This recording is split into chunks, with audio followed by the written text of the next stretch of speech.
2014 में जो कहा गया था कि जीवन स्तर वहाँ पहुँचा, मेरे जीवन स्तर में तो डाउनवर्ड स्लाइड है जी। कोरोना से पहले से ही जीवन स्तर नीचे जा रहा है।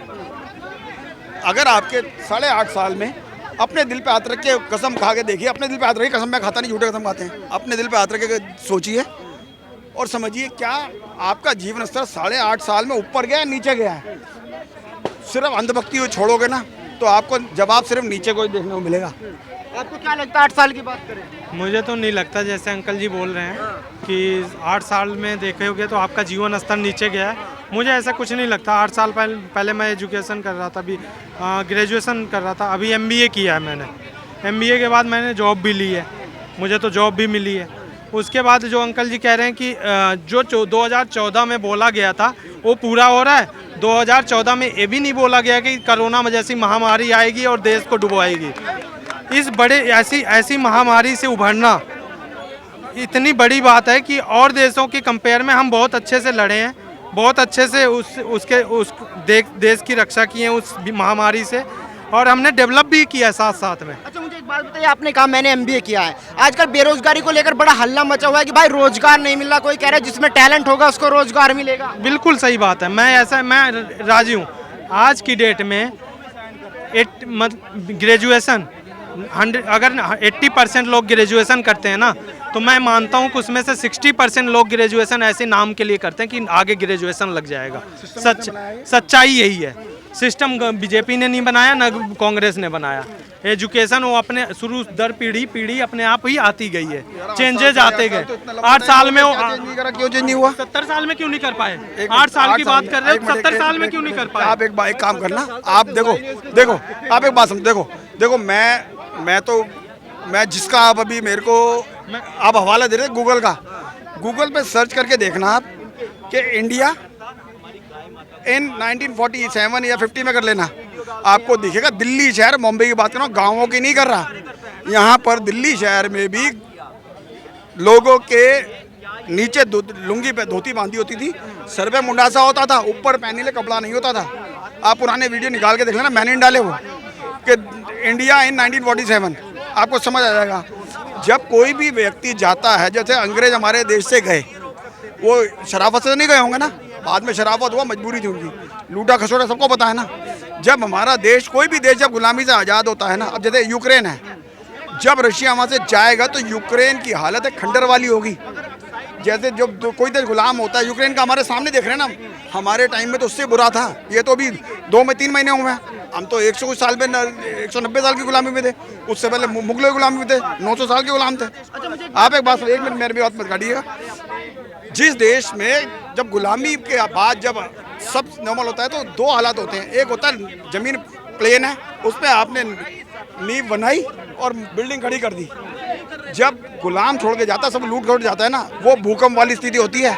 जिस शहर में भूकंप आता है ना, जिस शहर में भूकंप आता है, पहले तो आप मलबा हटाओगे, पहले मलबा हटाना पड़ेगा, शहर साफ करोगे, फिर बिल्डिंग बनेगी, नवी नींव खोदोगे, काम 2 गुना होता है। आप सीधी खेत में जाके आपने खुदाई करी, नींव बना के बना दोगे। आप एक बात बताइए, 8 साल में आमदनी कैसे घट गई? क्योंकि जो गांव में मजदूर है, जो पहले 200 रुपए लेता था, आज वो 500 रुपए ले रहा है। एक मजदूर की भी आमदनी बढ़ रही है, आप कह रहे हैं कि 8 साल में आमदनी घट गई। एक मजदूर की आमदनी कितनी बढ़ गई है? मजदूरी, आप मजदूर से बात करते हैं, आज से 8 साल में मजदूरी कितनी थी? 8 साल पहले मजदूरी कितनी थी? मेरे गांव में 30 रुपए थी और आज की डेट में वही मजदूरी 250 रुपए है।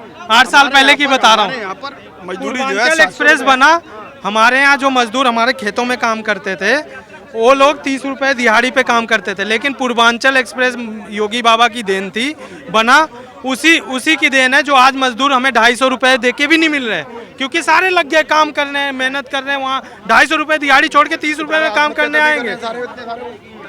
आत्महत्या मुझे तो नहीं दिख रहे आत्महत्या। आप एक बात बताइए, मैं पूछता हूँ, सरकार कहती है, आज की डेट में भी कहती है, हमने गरीब योजना चला दीजिए, हमने 85 करोड़ लोगों को खाना दे रहे हैं, एहसान कर रहे हैं, पैसा कहाँ से आया? एक नाम बताइएगा, पूरी विपक्ष, ये सरकार जो ये विपक्ष में सबको मिला के किसने अपने घर बार हवेली बेच के, खेत बेच के पैसा दे दिया? किसने? एक बंदे ने कुछ अपनी खेत बेच के लाख रुपए दे दिए? हमारे जूता भी सर भी हमारा, जूता भी हमारा। गवर्नमेंट का काम यही नहीं है, जो कह रहे हैं कि खाना दे रहे हैं 1 लाख आदमियों को, 85 करोड़ कह रहे हैं जो दे रहे हैं ना, आप मान रहे हो? कह रहे हैं, आप मान रहे हो कि नहीं मान रहे हो?